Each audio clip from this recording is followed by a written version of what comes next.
이한교회 여러 교회 다녀보면 다 교회마다 이미지가 있는데요. 진짜 이한교회는 좀 편한 것 같아요. 가끔 교회들 가면은 좀 교인분들 중에는 의외로 이렇게 좀 감이 있다고 할까요? 때로는 막 세상에 좀 약간 좀 찌든 느낌이 들 때도 이렇게 있는데 이한교회는 그런 게 없어요. 그냥 맑고 거부감 없이 부담감 없이 받아들여 주시는 모습이 저도 참 강의하면서 편하게 강의하고 있습니다. 마지막 시간이니까요. 마지막 시간이니까 좀 일찍 끝내달라고 말씀하셨는데 최선을 다해서 일찍 끝나도록 하겠습니다. 여튼 준비한 건 좀 있지만 컴팩트하게 우리가 좀 배우고 우리 생각을 넓혀가는 시간이 되면 좋을 것 같습니다. 우리가 3일 동안 여러 가지 우리가 얘기했는데요. 특히 어제는 포스트 모더니즘과 소비 문화 여러분 기억나시죠? 각 문화는 모두가 다 나를 찾고자 하는 몸부림이다. 전근대건 근대건 포스트 모더니즘이건 그 자체로 옳고 그름은 없어요. 각 문화마다 내가 누구인가를 찾아가는 거죠. 특히 포스트 모더니즘과 소비 문화는 내가 누구인가를 찾는 그 물음을 던지는데 무엇으로 나를 찾고자 하냐면 결국은 소비 문화라고 하는 거예요. 지금도 여러분들 일주일 동안 광고를 몇 편이나 보세요. 수도 없이 보시잖아요. 엄청난 광고에 우리가 이제 이 포위되면서 나도 모르게 나다움은 뭘까? 좋은 아파트, 좋은 차, 좋은 옷, 멋진 옷. 사실 이런 것들이 우리 마음 가운데 청소년뿐만 아니라 우리 어른들도 마찬가지예요. 그런 것들이 다 우리 마음을 사로잡고 있는 것이죠. 소비를 통해서 우리가 나를 찾으려고 하다 보니까 뭐니 해도 뭐가 제일 좋아요? 뭐니 해도 머니가 중요한 거예요. 그냥 돈 자체가 좋은 게 아니에요. 돈을 하면 할 수 있는 게 많잖아요. 돈이 있으면 내 자아를 마음대로 구성할 수 있는 거예요. 그런 의미에서 사람들이 돈을 찾는 거지 돈은 그냥 좋아서 그런 게 아니에요. 그 점에서 우리가 우리 사회 가운데 있는 이 물질주의 또 소비 문화를 우리가 정말 잘 봐야 됩니다. 그냥 늘 하는 말이니까 흘려드리기 쉽지만 우리 그리스도인들이 이 물질주의와 소비 문화에 다 포로가 돼 있어요. 어떻게 보면은 예전에는 정말 순교도 하고 막 그랬잖아요. 그런 시절보다 지금이 훨씬 더 어렵습니다. 우리의 신앙이 더 연소화돼 있고 우리의 신앙이 초월성을 바라보지 못하게 이 물질 가운데 둘러싸여 있기 때문에 우리 자신을 정말 잘 정성하고 하나님의 말씀 가운데 우리를 새롭게 하는 노력이 되지 않으면 정말 우리의 신앙이 보잘것없는 것이 되어버리는 것이죠. 그 점에서 우리가 문화를 주목하는 이유가 바로 그런 것입니다. 오늘은 이 마지막 시간으로 급변하는 문화 가운데 우리 이한교회 과제에 대해서 짧게 이야기를 하도록 하겠습니다. 이번 순서는 21세기 한국 사회문화 변동에 대해서 잠깐 보고요. 그 다음에 21세기 초반 한국교회에 대한 평가들을 좀 본 다음에 우리를 어떻게 보는지 보고 한국교회 위기의 원인과 분석의 반성 그리고 대안과 과제라고 하는 주제로 함께 나눠보려고 합니다. 한국 사회의 문화 변동, 그래서 제가 8가지를 이렇게 얘기를 했는데요. 처음에 얘기를 이렇게 하고 싶어요. 가속화하는 문화의 세계라고 하는 말이 맞는 것 같아요. 요즘 보면 이 얘기는 뭐냐면 거울나라의 앨리스에 나오는 말이에요. 이상한 나라의 앨리스의 속편이 거울나라의 앨리스라는 동화책이죠. 사실 동화책이 아니에요, 이 책은. 영국에 있어서 산업혁명이 일어나고 세계 식민지 각국에서 많은 부가 영국으로 들어오고 그런데 기독교 정신은 완전히 무너져 버리고 그런 상황 가운데에서 사람들이 정체성을 잃어버리고 방황하는 모습들을 아주 냉정하게 냉소적으로 비꼰 책이 바로 이상한 나라의 앨리스라는 책입니다. 이 책이 단순한 책이 아니라 사회 비판적인 책이라고 보시면 되는데 이 후편이 거울나라의 앨리스인데요. 거기서 이런 얘기가 있어요. 다른 곳으로 가고 싶다면 최소한 2배는 더 빨리 뛰어야 해 라는 얘기예요. 무슨 얘기냐면 이 나라는 이 붉은 여왕이 다스리는 나라는 혼자 내가 움직이면 사물도 같이 움직여요. 그러니까 여러분 내가 한 발자국 더 움직이려면 어떻게 해야 됩니까? 죽도록 뛰어야 한 발자국 더 전진할 수 있는 거죠. 우리 시대의 문화가 정말 너무너무 급변하기 때문에 웬만해서는 따라잡기가 참 어려운 것 같아요. 제가 기독교 문화 공부를 했거든요. 참 후회를 많이 하고 있습니다. 네, 차라리 역사신앙 할 걸 그랬지. 나한테 것도 드는데. 네, 역사신앙 하신 분들은 죄송하지만, 네, 너무너무 빠르니까 이것도 알아야 되고, 저것도 알아야 되고, 근데 여러분들 보시기에 문화가 요즘 빠른 것 같아요? 안 빠른 것 같으세요? 되게 빠르죠? 막, 정말 조금만 정신을 우리가 놔도 너무너무 변하니까 도대체 어떻게 살아야 될지 모를 정도로 너무너무 빠릅니다. 그래서 요즘에 보면은 다 이런 트렌드 책들이 굉장히 많아요. 서점 가면은 2019년을 예측한다. 뭐 메가 트렌드가 뭐 하다. 너무너무 빨리 변하는 것들을 알아야만 하는 그런 불안감들이 있기 때문에 이런 책들이 다 베스트셀러 1, 2, 3위가 되는 겁니다. 이러한 변화하는 우리가 세계를 살아가고 있는 건데요. 자, 먼저 그 변화 중에 하나는 우리가 어제 봤지만, 삶의 여유를 찾고자 하는 문화 확산이라고 말씀드렸죠? 행복을 추구하는, 요즘의 사회 키워드는 행복 추구예요. 어떻게 하면 행복할 수 있을까? 이게 바로 우리 사회의 트렌드인데요. 기성지수에 대한 반발, 그리고 암울한 현실에 대한 반영도 있죠. 현실에서는 물질주의와 소비주의로 나를 찾고자 하는 움직임이 더욱더 가속화되고 있습니다. 어제 보이시죠? 어제 봤던 소공룡. 오늘 다시 등장했어요. 네, 나는 위스키나 먹을란다. 네. 올겨울 나를 만나는 여행 바로 그거 다낭. 다낭을 가면 만날 수 있다고 얘기를 하지만 찾기 어려울 겁니다. 아마. 물질주의와 소비문화 시대 속에서 기독교적인 대안을 찾아야 되는 이 과제가 정말 우리 교회 가운데 주어졌다고 볼 수 있어요. 두 번째는 전통적 도덕 기준이 막 붕괴되고 있습니다. 여러분 막 느끼시지 않으세요? 이 도덕이라는 게 옛날 기준으로는 요즘 사람들이랑 대화하기도 어렵고 기독교인들도 마찬가지예요. 동성애 문제, 동거에 대한 인식 변화 보면요. KBS 뉴스인데 요즘에는 동성애라는 말 안 씁니다. 뭐라고 쓰면 성소수자라고 써요. 용어가 바뀌었어요. 그 성소수자는 뭡니까? LGBT라고 또 그러잖아요. 레즈비언, 게이, B는 바이섹슈얼, 양성애자. 그 다음에 T는 트랜스젠더, 성을 바꾸는 거잖아요. 그러니까 이런 성적 소수자라는 용어를 쓰기 시작하는 거예요. 우리가 소수자라는 말 쓰면 좀 기분이 어떠세요, 여러분들? 조금 동성애자보다는 조금 더 동정심이 가잖아요. 그렇죠? 이게 교묘한 이 말에 이 변화가 있는 거예요. 그러니까 요즘은 동성애라는 말 쓰지 않습니다. 이렇게 변해버렸어요. 영화 보셨어요? 보헤미안 랩소디? 보신 분 많으시죠? 네. 재밌으셨어요? 네. 안 보셨죠, 목사님? 역시 목사님은 안 보셨어요. 보헤미안 랩소디, 이게 지금 600만 넘어가려고 지금 하잖아요. 엄청난 건데, 그 주인공이 프레디 머큐리가 양성애자잖아요. 그 사실 영화 보셔도 좀 불편하더라고요. 근데 제가 느끼고, 이게 뭔가 변화를 줄 수도 있겠구나. 성소수자들에 대한 사회적인 인식이 조금 더 변하겠구나 하는 생각을 제가 좀 그런 막연한 좀 불안감이 들더라고요. 한국교회에 앞으로 도전 중에 하나가 동성애 문제입니다. 미국은 벌써 동성애 문제가 확 쓸고 갔기 때문에 교단도 갈라져 버리고 되게 지금 힘들어요. 지금도 힘든데 한국교회는 더 힘듭니다. 그래서 이 문제가 한국교회로 하여금 직면해야 될 중요한 문제가 될 것이고요. 자, 요즘에 보니까 꼭 결혼해야 된다. 동거가 50%가 넘었어요.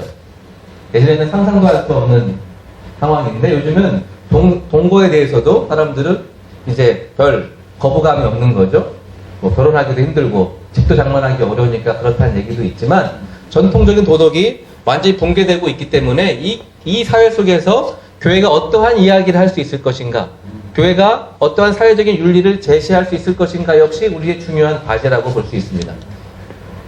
자, 여성 자리 찾기의 본격화가 시작이 됐죠. 올해.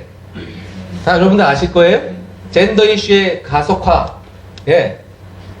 미투 엄청났죠? 올해. 정말 엄청나서, 사회를 전반으로 확 휩쓸었습니다.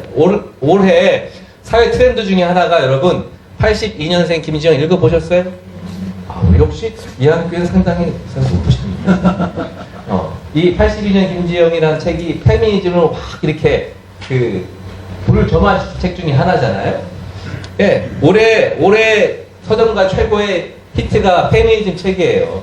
여성에 대한 그런 이제 이야기들이 굉장히 많이 목회하시나 하는 11월에 보니까 여성과 함께하는 교회라고 이렇게 얘기를 했죠. 그러니까 이 여성이라고 하는 문제가 자리 찾기가 본격적으로 대두되고 시작한 것이죠. 교회도 마찬가지입니다. 교회도 교회 주방에는 여성만 들어가야 됩니까? 주로 여성들이 들어가시죠? 네. 여기 불만들이 없으신가 보고.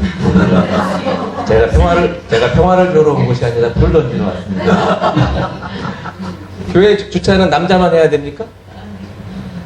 네. 이 변화가 있기 시작하는 거예요. 자, 여성 안수 문제도 마찬가지고, 통합은 여성 안수가 되잖아요. 목사 안수가 되지만, 대부분 그건 안 돼요. 네. 여성 장로 문제도 마찬가지입니다. 자, 목사님 여성 장로가 있으십니까? 아, 역시. 여기 강의 책이 왔나 봐요, 목사님. 네, 이 학교는 확실히 빠릅니다. 네. 근데 다른 교회들은 이것도 쉽지 않아요. 제가 있는 교회도 지금 46년 만에 장로가, 여자 장로가 나왔어요. 진짜 힘들더라고요, 보니까. 목사님이 강조를 하니까 되는 것 같더라고요. 네. 이 목회자들, 교회 공동체에 근본적인 변화가 요청되고 있는 거죠. 특히 왜 중요하냐면, 그 장로교 중에 중요한 나라가 스코틀랜드 장로교가 유명해요. 근데 장로교가 굉장히 활발했었고, 1950년대까지만 하더라도 어디 가든 하나님 나라 운동, 이 활발하게 펼쳐졌던 곳이 스코틀랜드입니다. 근데 1960년대 이후에 완전히 교회가 죽었어요. 근데 그 이유가 뭐냐면 여성 문제를 제대로 대처하지 못했기 때문이에요. 60년대 보면은 사회적으로 굉장히 전 세계적으로 60년대가 굉장히 중요한 해입니다. 68혁명이 프랑스에 있었잖아요. 그리고 60년대 반전 운동이 있었고 케네디 암살도 있었고 또 환경 문제, 여성 문제, 포스트 모더니즘이 60년대 막 꽃을 피웠거든요. 그때 여성 문제가 막 활발해지면서 여성들이 전문직을 얻게 되고 사회 참여가 활발해졌어요. 그런데 문제는 교회는 그대로였어요. 그러니까 여성들이 교회로 오지 않고 어디로 가냐면 다 사회로 빠져나가는 거예요. 근데 문제는 거기서 끝나는 게 아니라 여성들이 교회에 오지 않고 사회로 나가니까 자녀들이 교회를 안 나오는 거예요. 그러면서 교회 학교가 붕괴되기 시작하고 그러면서 교회가 어려워지게 되는 거죠. 그러니까 여성 문제는 단지 여성 문제만 되는 게 아니에요. 여성이 중요하잖아요. 여성들이 교회에 발걸음하고 그 자리할 수 있는 것이 되어야만 교회가 희망이 있는 것인데 지금 한국 교회가 이런 여성 문제에 대해서 큰 도전에 직면하고 있는 것이죠. 되지 않으면 지금은 위기를 맞이할 수밖에 없습니다. 자, 우리 사회 안에 갈등 문제 엄청나죠? 예, 젠더 갈등, 워마드, 예, 이거 태극기 집회와 촛불, 예, 이 정말 사회 곳곳에 젠더, 이념, 세대 갈등, 대립과 혐오 너무너무 지금 심각한 것 같아요. 이럴 때 교회가 이데올로기적 관점이 아니라 비이데올로기적인 관점에서 평화를 이루고 화해자가 되어야 될 과제가 더욱더 필요합니다. 그래서 목회자분들이 되게 설교하기 어려우시대요. 요즘 같은 때는. 목사님 어려우시죠? 안 어려우시는 것 같아요. 어려우실 것 같은데 되게 어렵대요. 촛불도 있고 태극기도 있으니까 어디에 맞춰서 설교를 해야 될지 정말 이 갈등이 첨예하니까요. 이런 상황 가운데 있습니다. 예. 자, 그래서 한국 사회는 극심한 갈등 가운데 있고 이러한 갈등을 화해하는 역할이 필요하다는 것이죠. 자, 과학기술의 문화의 대전환이 있습니다. 여러분들 아시는 것처럼 4차 산업혁명, 여러분 많이 들어보셨으니까 너무너무 변화가 빠르죠. 인공지능, 빅데이터, 신앙 문화의 급변이 예상되고 있습니다. 영상 하나 좀 틀어주실래요? 네, 짧은 영상이니까. 이 작년에 이 종교개혁 시대 맞이해서 독일에서 등장한 로봇이 하나 있습니다. 이달 말이면 마틴 루터가 종교개혁의 횃불을 들어올린 지 꼭 500년이 됩니다. 이를 기념해서 축복을 해주는 로봇이 등장을 했다는데 루터가 이 사실을 알면 뭐라고 말했나? 2minute 듣고 가겠습니다. Gott spricht, ich will dir den Weg zeigen, den du gehen sollst. 신의 축복을 전하는 일은 목회자가 아닙니다. 사람이 만든 로봇입니다. Welchen Segen brauchen Sie? 가슴과 두 팔, 머리에는 터치 스크린이 있어 5개 언어 중 하나를 선택해 축복을 받을 수 있습니다. 성경 구절을 암송한 뒤 출력도 했습니다. Zuerst war es befremdlich, und auf einmal wurde es ganz echt. Das fand ich schon sehr, sehr angerührend auch, ja. 로봇 목회자를 신기해하며 반기는 신도들도 많지만 부정적인 시선도 적지 않습니다. 로봇이 과연 사람을 축복할 수 있느냐는 것입니다. Wenn die Stimme ein Bibelzitat ausspricht, dann nimmt man ihr, das hat ja eine eigene Wertigkeit, Würde. Von daher, das so zu hören, ist dann in Ordnung. Aber ich fühle mich nicht gesegnet. 이 로봇은 마틴 루터의 종교개혁 500주년을 기념해 설치됐습니다. Viele Fragen, die noch gar nicht, glaube ich, ausführlich behandelt worden sind. Und gerade im Zuge der zunehmenden Digitalisierung stellt sich schon die Frage, was wollen eigentlich, was Roboter immer mal können dürfen. 제작진은 로봇 목회자가 결코 사람을 대신할 수는 없겠지만 기술의 진보로 종교의 일회상이 어떻게 바뀔 것인지 함께 고민해봐야 한다고 밝혔습니다. 베를린에서 KBS 뉴스 예. 이민우입니다. 얼마나 이게 또 심란한지 저도 심란해가지고 예, 엄청난 변화가 지금 몰려오고 있는 거죠. 그 변화 중에 하나가 이 현금 없는 사회 도래라는 부분이 있습니다. 여러분 저 무인물에 제가 적어 드렸죠? 아마 있을 거예요. 현금 없는 사회. 지금 유럽 같은 경우는 이제 이 전자결제 4차 산업혁명이 되니까 이제 그러한 비트코인 같은 게 다 이 전자 어디서나 다 그게 가능하기 때문에 된 현상이에요. 근데 전자결제가 가능하다 보니까 요즘엔 현금들이 없어지는 추세죠. 여러분들 보시면 어때요? 그 토표가 잘 나오잖아요. 현금 없는 사회로 가기 위한 흐름들이 드러나 있습니다.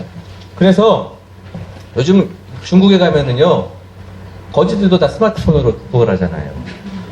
중국은 되게 빠릅니다. 중국 엄청 빠르요 세계 거의 전 탑이라고 봐요. 그러니까 중국은 거지들도 스마트폰으로 하죠. 스웨덴에서는 지금 현금으로 못해요. 차를 못합니다. 다 전자결제로 하게 되어 있어요. 근데 그 전자결제 시스템이 점점 지금 빨라지고 있는 거죠.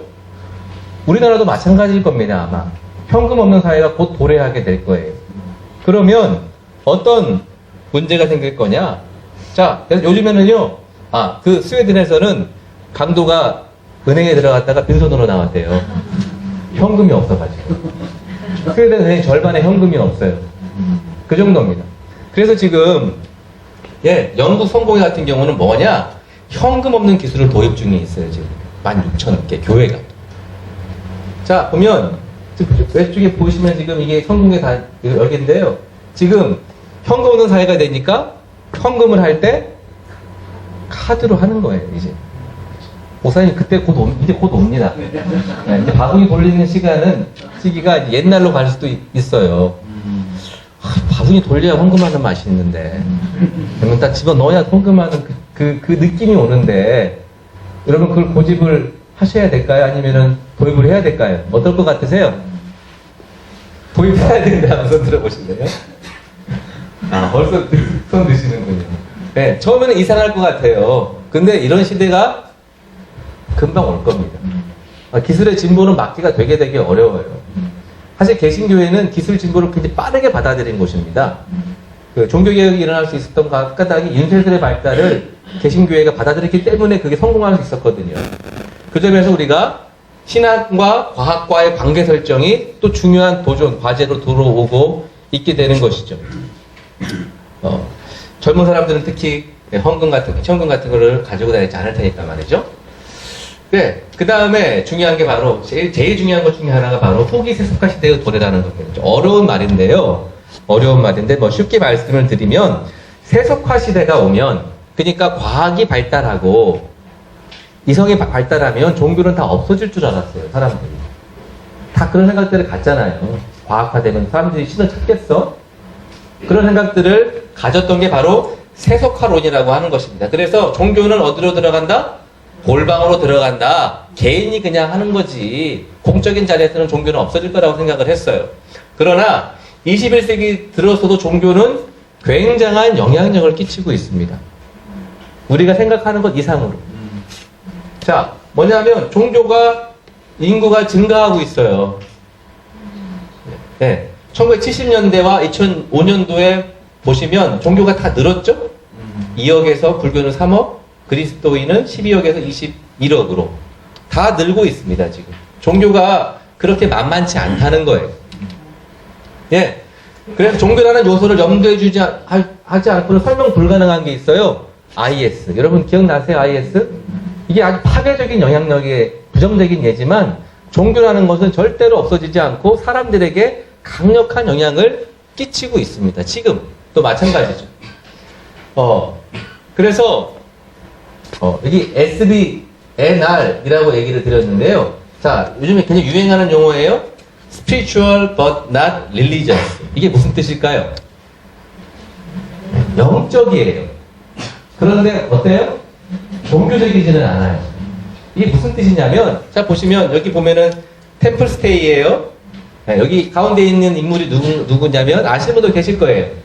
유발 하라리라고 하는 사람. 굉장히 유명하잖아요. 네, 미국에서 또 이 유대인 학자지만, 요가하는 장면인데요. 지금 사람들은 영적인 걸 추구해요. 추구합니다. 사람들이 돈 많이 번다고 사람들이 다 종교를 떠난다? 그렇지 않습니다. 지금 샌프란시스코에 가면은 정말 최첨단 과학이 있는 곳이잖아요. 그런데 거기에 그렇게 사당들이 많아요. 개인 사당들이 많습니다. 거기서 명상하고 요가하고 그런 데들이 되게 많습니다. 그것은 뭐냐? 돈으로 충족되지 않는 영적인 갈망들이 있는 겁니다. 그런 갈망들을 보니까 릴리저스, 제도 종교는 못 잡아주고 있는 거예요. 그러니까 사람들이 새로운 영성, 새로운 운동들을 찾아 막 돌아다닙니다. 그러니까 기성 종교나 교회들이 이런 부분들에 대해서 제대로 응답하지 못하니까 사람들은 새로운 영성 운동들을 찾아다니는데 그 점에서 교회는 영적 역할에 대한 대중의 갈망들을 어떻게 우리가 그것을 잘 받아들이냐에 따라서 교회의 성패가 달려있는 것이죠. 더 중요한 거는 뭐냐? 여기만 좀 졸리는 부분이에요. 그러니까 여러분들 약간 기지개를 펴시고 여기만 넘어가면 이제 어렵지 않습니다. 네, 보시면 공적 종교로서의 종교는 부흥하고 있다는 거예요. 이게 굉장히 중요한 말인데요. 자, 이 위리겐 하버마스라고 하는 사회학자입니다. 네, 그리고 이 카사노바라고 둘 다 사회학자예요. 카사노바는 그 카사노바가 절대 아닙니다. 네. 그런데요, 이분들이 아주 저명한 사회학자예요. 위리겐 하버마스는 뭐 사회학에서 거두죠. 이 사람이 이 사회학자인데요.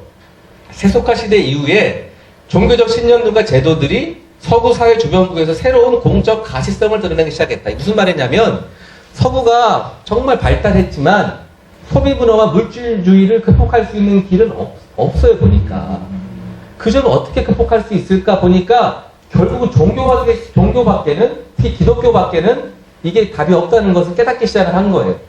그러면서 이 하버마스와 그 카톨릭의 교황이던 라칭거라고 하는 교황이 있었죠. 지금 베네딕트 이전 라칭거 교황입니다. 그 둘이 같이 대화를 하기 시작을 했어요. 그러면서 이 새 사회를 변화시킬 수 있는 그 중요한 역할이 종교가 가지고 있다. 종교가 공적인 역할을 해줘야 된다. 라고 하는 것이에요. 똑같은 얘기가 이 호세 카사노바라고 하는, 전혀 무관한 카사노바 선생님께서 얘기하셨어요. 뭐라고 얘기했냐면 아주 중요한 얘기입니다. 종교는 공적 종교로서 기능해 왔고 그러한 자기 이해를 가진 종교가 살아남고 있다는 거예요.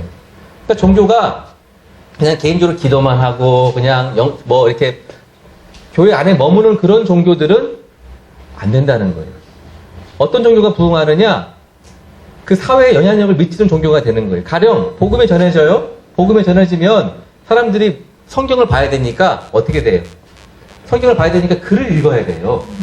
글을 읽다 보면 사람들이 어떤 가능성이 열립니까? 교육의 가능성이 열리게 되는 거죠. 교육이 활발해지면 당연히 사회 변화를 이끌어가는 겁니다. 그러니까 이 기독교 같은 경제는 종교들은 사회 변화를 이끌어가는 굉장히 중요한 역할을 하는 거예요. 사회를 확 변화시키는 것이죠. 그래서 교회가 그러한 자기 이해를 가진 종교가 살아남고 있다는 거예요. 또 중요한 건 이 부분이에요. 같이 한번 읽어볼까요? 시작. 종교라는 것이 사적인 영역에서 개인을 보호해줄 뿐만 아니라 공공을 지켜주는 역할을 할 수 있다. 교회는 개인만 지켜주는 게 아니에요. 교회가 건강해야 사회가 보호가 되는 겁니다. 그런 교회들은 살아남고 사람들이 환영하고 영향력을 발휘하고 부흥하고 있다는 거예요. 그걸 통계를 쫙 낸 거예요. 오세요 한번 나중에 한번 인용하시면 굉장히 좋을 겁니다. 예, 이런 공적인 종교로서의 그 종교는 부흥하고 있다라고 하는 겁니다. 그 점에서 The Death of Christian Britain이라고 하는 책인데요. 우리 한국 사회를 분석하기 전에 이 책이 이 컬럼 브라운이라고 하는 이 영국의 사회학자입니다. 이 무슨 책 제목이 뭔가요? 네, The Death of Christian, 영국 기독교의 죽음이라는 거예요. 굉장히 무서운 제목이죠. 왜 영국이 죽었나? 왜 기독교가 이렇게 확 죽어버렸나? 라고 하는 거를 네 가지 차원에서 이렇게 분석을 했습니다. 제도적 차원, 지적 차원, 기능적 차원, 선교적 차원. 안 적으셔도 돼요. 번역도 안 돼 있고 볼 수도 없습니다. 네. 그러나 굉장히 중요한 책이에요. 이 네 가지 차원에서 왜 영국 교회가 실패했는가를 보여줬어요. 제도적 차원에서 성도들이 줄고, 직접 차원에서 세속화돼 버리고, 그리고 기능적 차원에서 종교가 제 역할을 못하고 있고, 네 번째로 선교적 차원에서 전도가 되지 않는 이러한 네 가지 위기 요소들이 영국을 죽였다라고 하는 거예요, 기독교를. 그러면서 한국교회를 잠깐 볼까요? 네, 한국교회 보면 한국교회 양적 현황을 보면 참 놀라운 일이 벌어졌어요, 사실은. 2015년도에 통계청에서 조사를 했는데 그때를 보시면 그때 놀랍게도 한국 기독교가 1등이었어요. 여러분들 아셨죠? 모르셨습니까? 저만 알고 있었군요. 네. 네. 한국교회가, 왜냐면 다 줄 줄 알았거든요. 워낙, 어떻게 한국교회가 어떻게 선도가 늘었어? 5년마다 조사를 하거든요. 는 게 너무너무 신기했던 거죠. 뭐, 어떤 사람들은 신천지도 들어가서 는 거야. 왜냐면 통계 지표를 보면은 신천지와 이 개신교 구분이 안 가요. 그런 좀 오점들이 있습니다. 그 점에서 이제 한국 기독교가 늘어난 게 굉장히 이제, 신기했는데 문제는 뭐냐면 다음 세대가 문제라는 거예요. 보니까 한국교가 고령화된 거예요. 자, 보세요. 40대는 늘었, 이게 2010년도, 15년도 그 사이에요. 40대는 16%가 늘었어요. 50대는 67%가 늘었어요. 60대는 몇 프로가 늘었어요? 80%가 늘었어요. 반면에 30대 보세요. 30대는 6%가 줄었습니다. 그리고 20대는 무려 마이너스 20%예요. 10대도 8%, 9세 이하는 17%. 지금 교회학교 어렵잖아요. 이 학교는 어렵지 않죠, 목사님? 네, 네, 맞습니다. 그렇지, 얘기하시는데, 이 학교에만 잘 되는 거예요. 지금 한국교회 너무 어렵습니다. 교회학교 없는 데가 수두룩합니다, 지금. 이게 통계상으로 나오는 거죠. 젊은 기독교인 비율이 감소하고 교회학교 학생 수가 감소하고 있다는 거예요. 자, 개인 신앙적 차원에서 보니까 세속화되고 있다는 거예요. 자, 구원의 확신, 보니까, 66.3%만 구원의 확신이 있어요. 그리고 종말이 올 거다 믿는 거 50% 반절만 믿어요. 종말 그런 거 안 와. 예. 그리고 윤회설 믿는 사람도 있고, 궁합 보는 분들도 많고, 풍수지리, 종교다원론, 이런 것도 유일신, 예수님만이 구원이시다라고 믿는 사람이 10명 중에 6명 정도, 7명 정도밖에 안 돼요. 그러니까 신앙이 어떻게 되고 있다? 굉장히 세속화되고 있다는 겁니다. 자, 구원의 확신 비율 감소, 교리인식 감소, 예, 현세적 기복적 신앙으로 변화, 주일 예배 외 교회 참여율을 저조해지고 있죠. 예, 윤리적 차원의 도덕의식 약화가 되고 있습니다. 자, 이거는 이제, 이게, 이 색깔은, 오렌지 색깔은 비기독교인들, 그리고 바로 옆에 있는 것은 기독교인들의 생각이에요. 자, 이혼해도 괜찮다. 별 차이가 안 나죠? 예, 78.4%. 별 괜찮은 거야. 이혼도 괜찮아. 예, 음주, 별 차이가 없어요. 예, 흡연도, 예, 이 정도 차이밖에 안 됩니다. 혼전 성관계는, 예, 좀 차이가 있는 같기도 하지만, 그러나, 개신교인들도 60%는 괜찮다라고 얘기하고 있고, 혼외 성관계, 이거는 일명 전문용어로 바람이라고 그러잖아요. 네. 바람도 네, 상당히 용인하고 있는 거고, 뇌물 제공도 4명 중에 1명은 할 수도 있다 라는 생각을 가지고 있는 거죠. 윤리적인 의식이 약화되고 있다는 겁니다. 네. 그래서 한국교회 신뢰도, 말과 행동에 믿음이 가지 않는다 보니까 세상에 목회자가 평신도보다 더 신뢰가 가지 않는데요, 목사님. 이거 어떡하죠? 모른 체 하고 계시는데. 네. 목사님은 상관없을 뿐이에요. 제가 아는 우리 목사님은, 네, 목회자는 50.2%를 믿지 못하겠다. 그럼 평신도도 마찬가지라는 거죠. 네, 물질주의와 개교회주의, 목회자의 윤리 문제. 요즘 워낙 TV에 안 좋은 얘기 많잖아요. 인천 어떤 목사가 그런 거 보면은 정이 뚝 떨어지죠, 목회자들에 대해서. 예. 그로 인한 기독교의 사회적 평판이 악화되고 있습니다.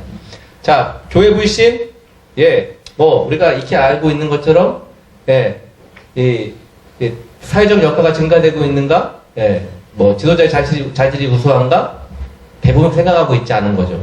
보니까 제일 관심 있는 게 한 교회는 교세 확장에 관심이 많고 헌금을 강요한다. 그리고 비신자들 냉대한다. 이런 생각들을 한국 교회에 가지고 있는 이미지예요. 사람들이. 예, 제일 높죠? 건물, 헌금 강요.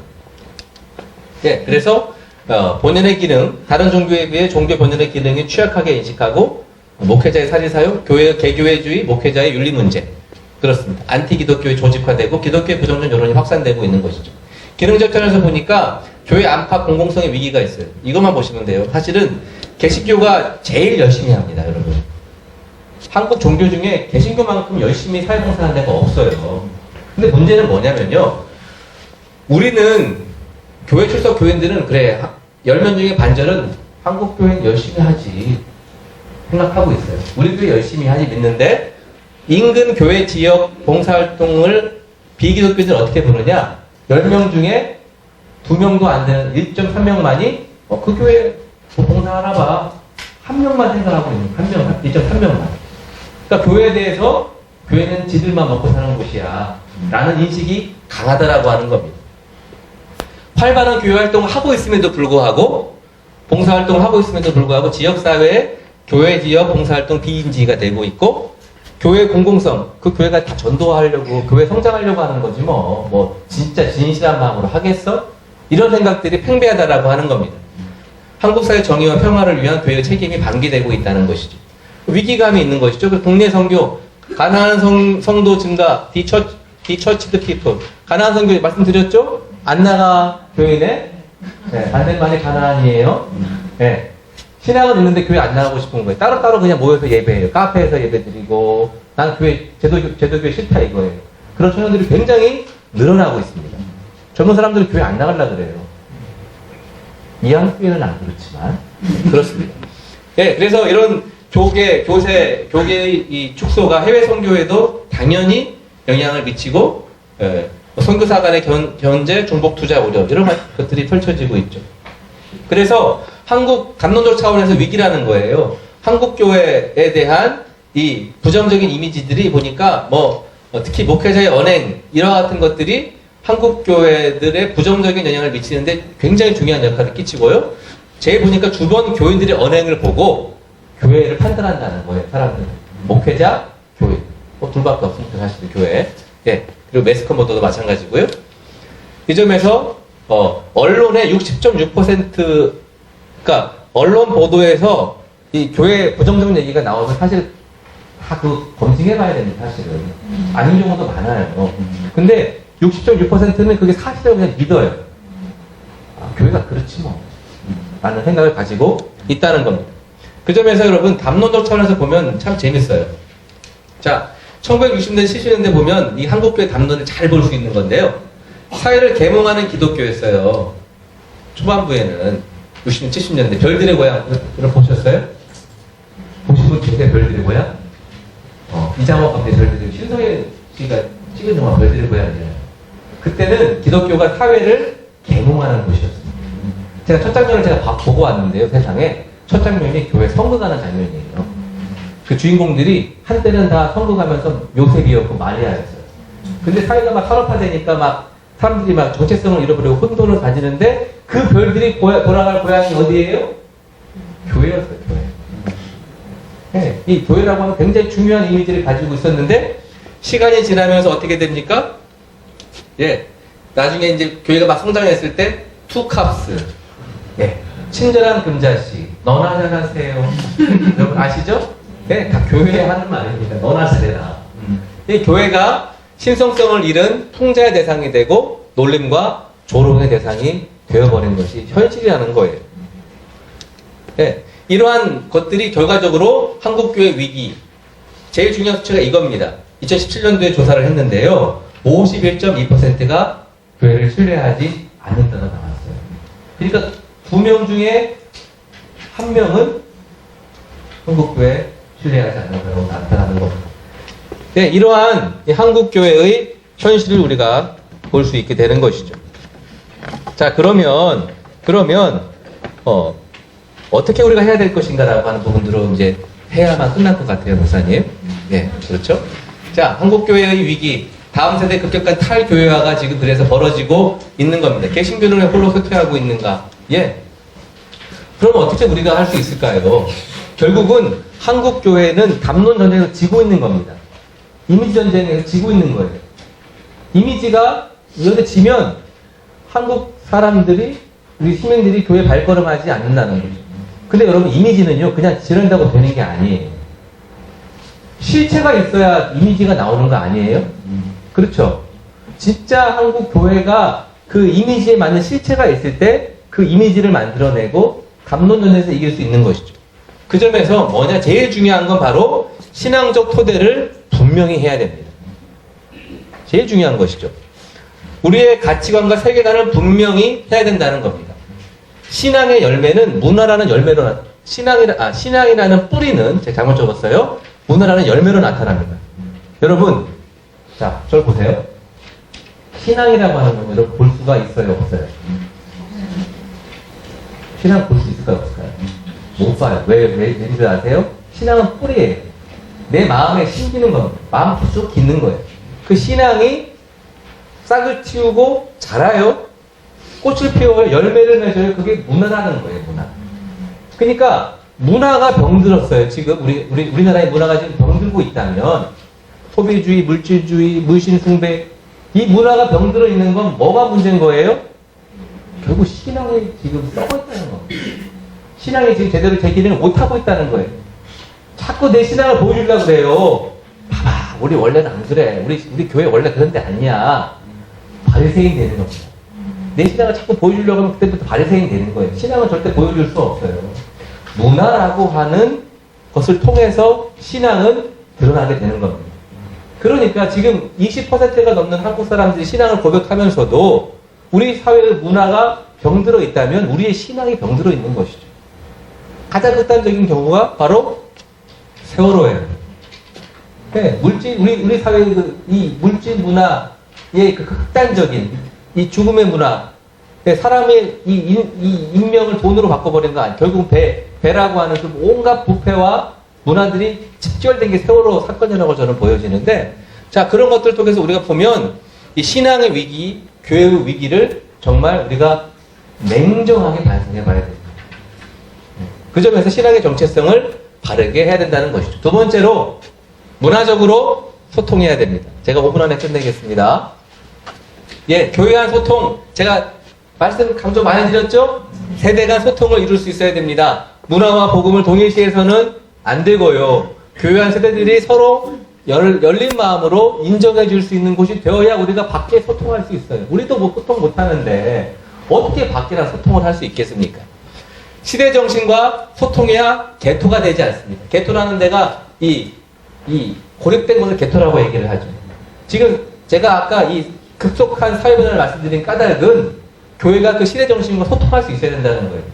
사회가 급격하게 변하고 있잖아요. 여성 문제, 보시면 종교행 과세, 디지털 혁명, 너무너무 변하고 있는데 교회가 여기에 반응하지 못하면 교회는 그냥 섬처럼 고립된 곳이 되는 것입니다.